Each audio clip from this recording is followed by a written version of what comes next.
France 24 et Public Sénat présentent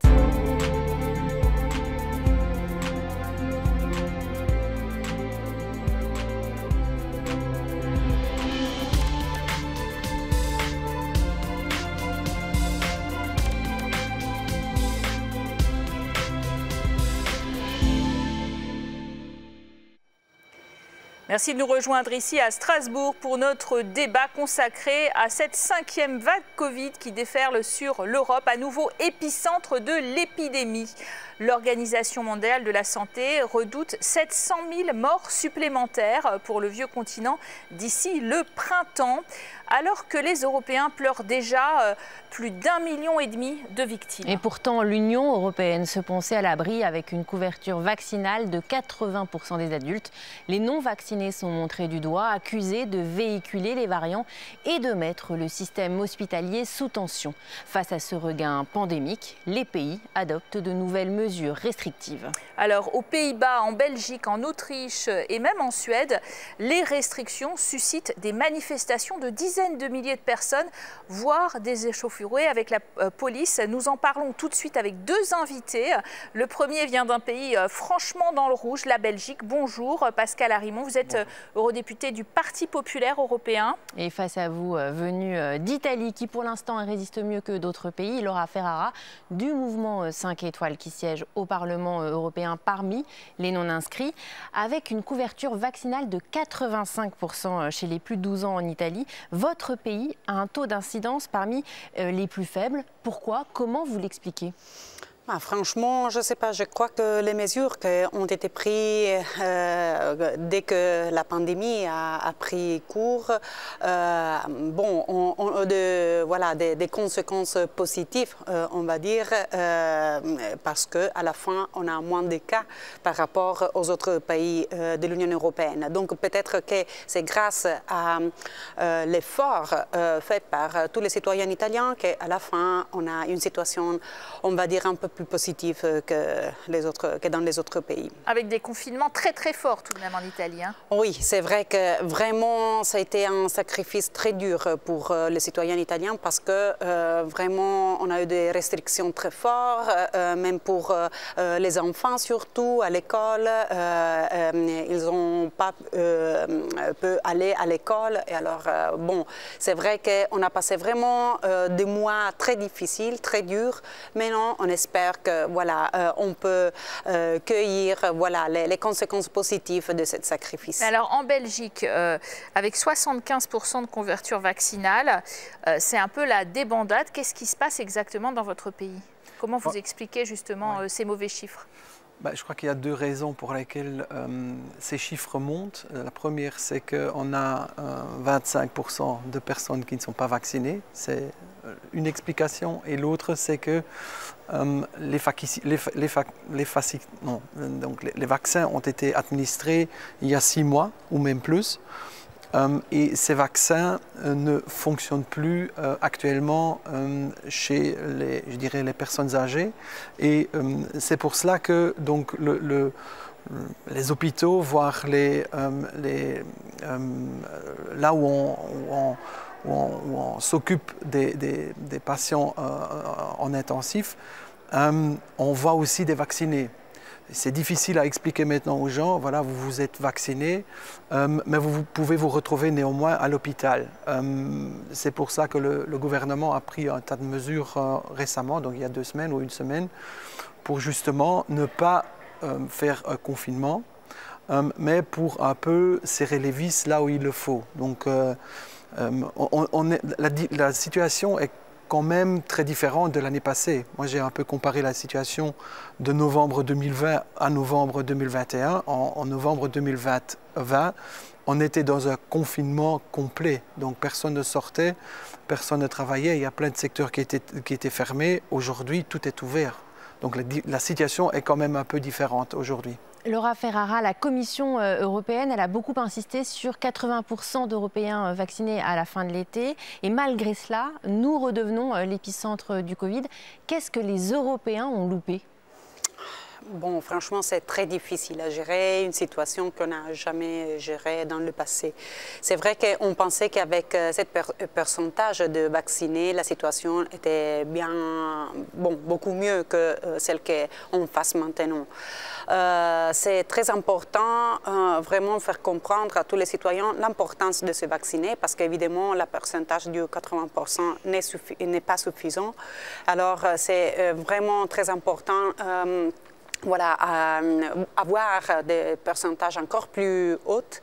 Et c'est vrai qu'aussi, il ne faut pas baisser la garde. Ça veut dire qu'il faut quand même faire attention avec la porte du masque, avec des situations où on peut quand même avoir des comptages. Et après, on a tous les débats maintenant sur la 3e dose, sur le vaccin pour les enfants. C'est une situation vraiment très nouvelle et c'est vraiment très difficile pour les citoyens de comprendre vraiment ce qu'il est le mieux faire, les conséquences au niveau sanitaire et surtout avoir la responsabilité pour sa propre personne, famille, mais aussi pour toutes les autres personnes. Parce que vous avez raison, parmi les causes mises en avant par les épidémiologistes de cette reprise, en fait, il y a à la fois les gestes barrières qui ne sont plus respectés, c'est-à-dire qu'on a baissé la garde dans beaucoup de pays, et puis aussi le froid d'ailleurs, qui fait que le virus se transmet plus, Pascal Arimont. Absolument, donc c'est la même situation que l'année passée, sauf qu'aujourd'hui on a un vaccin. Mais l'efficacité de cette vaccination a baissé. C'est pour ça que la 3e dose a une importance majeure dans ce, je dirais, combat contre ceux qui doivent être hospitalisés. Parce que le chiffre qui nous occupe, c'est vraiment les chiffres des patients qui sont dans les hôpitaux et ce chiffre monte. Il monte à des rythmes assez exponentiels et c'est pour ça qu'il faut maintenant réagir. Le problème, c'était qu'au moment où on a dû faire la 3e dose, les gens ont dit on ne va pas faire parce que ce n'est pas encore nécessaire, alors que les experts disaient il faut faire cette 3e dose. Maintenant que les chiffres montent, la 3e dose est administrée également en Belgique à une rapidité extrême. Donc on espère vraiment vacciner chacun pour la 3e dose jusqu'en fin février peut-être. Alors, dans certains pays, comme notamment en Autriche ou en Allemagne, les non-vaccinés sont parfois stigmatisés. Qu'est-ce qu'on doit faire en Europe, sur le vieux continent, vis-à-vis de ceux qui ne sont pas vaccinés? Et est-ce qu'on doit généraliser l'obligation vaccinale à tous les Européens pour espérer sortir une bonne fois pour toutes de cette crise pandémique?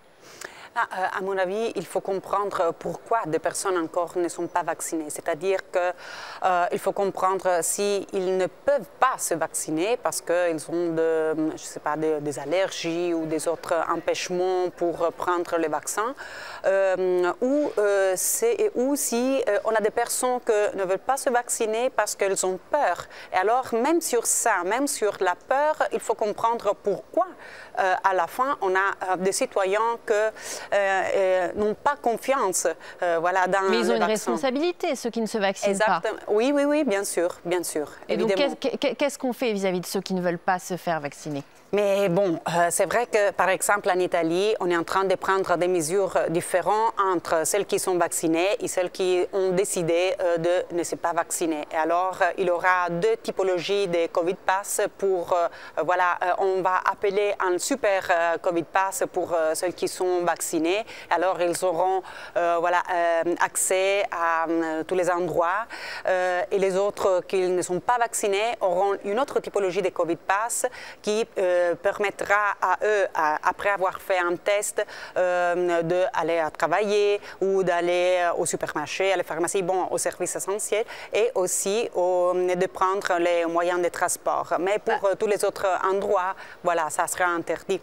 Alors, en Lettonie, on va d'ailleurs jusqu'à dire que ceux qui n'ont pas un schéma vaccinal complet peuvent être mis en congé pendant 3 mois et après, on peut même les licencier. Est-ce qu'on ne va pas trop loin? Est-ce que ça n'est pas contraire à la défense des libertés? Un débat très difficile puisqu'on parle de responsabilité, on parle d'efforts collectifs et une partie de la population qui ne participe pas à cet effort collectif. Donc c'est facile de leur dire vous êtes les responsables. Ils sont en partie responsables de la situation, oui. Mais pendant 20 mois, on a expliqué aux gens on n'imposera pas une obligation vaccinale. Maintenant, on vient de plus en plus avec ce narratif. Bon, il faut maintenant une obligation pour sortir de cette situation. Moi, personnellement, je ne suis pas très convaincu qu'une obligation générale résout le problème. Parce que ceux qui sont complètement contre la vaccination ne se feront pas vacciner même avec une obligation. Et je crois aussi que ça deviendra trop tard de toute façon. La 5e vague ou la 4e vague en Belgique, comme on appelle ça en Belgique, elle est là, donc il faut la gérer maintenant. Moi, personnellement, je trouve qu'il faut convaincre ces gens à participer à cet effort collectif pour protéger je dirais les aînés, pour protéger ceux qui sont maintenant dans les hôpitaux. Mais une obligation générale, pour moi personnellement, ça va trop loin aussi. Et Pascal Arimont, on le voit, il y a un ras-le-bol général qui commence à se propager en Europe. Des manifestations de protestation aux nouvelles restrictions d'ailleurs ont eu lieu à Bruxelles. Jusqu'à 35 000 personnes. Les Belges, comme d'autres citoyens, n'en peuvent plus. Ce n'est pas les Belges qui ont manifesté à Bruxelles, ce sont 35 000 personnes, c'est beaucoup, c'est vrai. Mais la grande majorité des Belges pensent différemment. Ils acceptent ces mesures. Non, mais on voit en Autriche, aux Pays-Bas, en Belgique, absolument, on voit des manifestations, ce qu'il n'y avait pas il y a quelques semaines. Non, mais c'est cette minorité qui réclame haut et fort ses droits. Moi, je peux considérer que tout le monde est libre je dirais, de dire ce qu'il pense et de ce qu'il pense, comment on peut résoudre ce problème, sauf qu'on vit quand même dans une démocratie, et dans une démocratie, la moitié des personnes décident pour l'autre moitié. Si maintenant, ici en Belgique, les parlements décident d'imposer des mesures plus restrictives comme le CST, le Covid Safe Ticket, donc le pass sanitaire, c'est surtout contre cela qu'ils ont manifesté. Je trouve que, que chacun s'y tienne, parce que ce Covid Safe Ticket, il est basé sur le soi-disant 3G, donc ou bien on est vacciné, ou bien on l'a eu, ou bien on fait un test. Et je trouve c'est une mesure qui est supportable, même pour ceux qui ne sont pas vaccinés. C'est un débat qui polarise énormément nos sociétés quand même, Madame Ferrara. C'est-à-dire qu'en fait, il y a quand même des manifestations, et il y en aura peut-être de plus en plus, finalement, contre cette obligation vaccinale, parfois violente, avec des débordements, en fait. Donc, ça génère aussi de la violence sociale. Oui, malheureusement, oui, c'est vrai que oui, on a vu que pendant cette manifestation, à la fin, on a des épisodes de violence que voilà, on ne souhaite pas à aucun pays. C'est vrai que, à mon avis, de nouveau, on a peur, et la peur est gérée, je me permets de dire, peut-être d'un gap d'infos. C'est-à-dire que pendant tous ces mois, pendant ces dernières années, on a reçu des infos, on va dire, un peu contradictoires. D'abord, une chose après les actes contraires. Et alors, à la fin, c'était vraiment très, très dur pour un citoyen comprendre voilà, ce qu'il était mieux ou pas. Je me rappelle tous les débats autour du AstraZeneca. Et il est bien pour les personnes âgées, il n'est pas. C'est mieux pour les personnes plus jeunes, non peut-être dangereux. À la fin, même après qu'une personne avait pris le vaccin, avait peur et elle ne savait pas si voilà, sa santé pouvait être compromise. Et alors, c'est très important pour tous les gouvernements de tous les pays, à mon avis, de faire beaucoup d'attention à les informations qu'ils donnent aux citoyens, parce que de cette manière, on gère la peur et on a voilà, une responsabilité majeure dans beaucoup plus de citoyens par rapport à celle qu'on a maintenant. Pascal Arimont, nous avons instauré cet été le certificat vert européen. Est-ce que vous pensez qu'on va pouvoir éviter de refermer les frontières en Europe? Je crois, oui. Oui. Et moi, j'habite à la frontière, ou à 3 frontières même, et j'ai vécu le moment où ces frontières ont été fermées. On n'a jamais battu un virus par une fermeture de frontières. Celui qui croit cela, il ne connaît pas le virus, puisque le virus, il se propage de toute façon. Donc fermer une frontière ne sert à rien pour combattre le virus. Ce qu'il faut faire, c'est, je dirais, travailler au-delà des frontières, ensemble, faire une coordination plus intelligente entre les mesures. Mais fermer une frontière ne résout rien. On l'a vu, hein, les 22 mois passés, les fermetures des frontières n'ont rien résolu, rien du tout. Vous parliez de problèmes de communication, d'injonctions contradictoires pour le citoyen. Mais c'est vrai que quand on regarde à l'est de l'Europe, la Hongrie, la Slovaquie, la République tchèque, il y a des leaders populistes qui ont décidé d'ailleurs d'introduire des vaccins non européens comme le russe Sputnik ou encore le vaccin chinois. Et le taux de vaccination est plus faible encore. Est-ce que c'est une question de défiance des citoyens vis-à-vis de leurs autorités aussi qui se manifestent dans ce mouvement anti-vax ? Je ne sais pas, peut-être. C'est vrai qu'on devrait avoir une situation beaucoup plus harmonieuse entre tous les gouvernements de tous les pays membres de l'Union européenne. Je me rappelle que quand on a commencé à parler dans l'Union européenne du Covid Pass, par exemple, les buts étaient celles de protéger la liberté de circulation des citoyens dans tous les territoires européens. À la fin, on a approuvé le règlement pour le Covid Pass, mais pour chaque pays a été utilisé de manière différente, pour des objectifs différents, avec une validité différente et avec des vaccins différents. Donc, le but, l'objectif principal pour lequel avait été introduit le Covid Pass au niveau européen, je ne veux pas dire que FI, mais voilà, était un peu, comment dire, n'a pas été vraiment rejoint parce que chaque pays membre a fait ce qu'il voulait. Et alors maintenant, on se trouve dans une situation de confusion. Et ce seront les mots de la fin. Merci à tous les deux d'être venus sur notre plateau. Merci d'avoir essayé, tenté de dissiper un peu la confusion.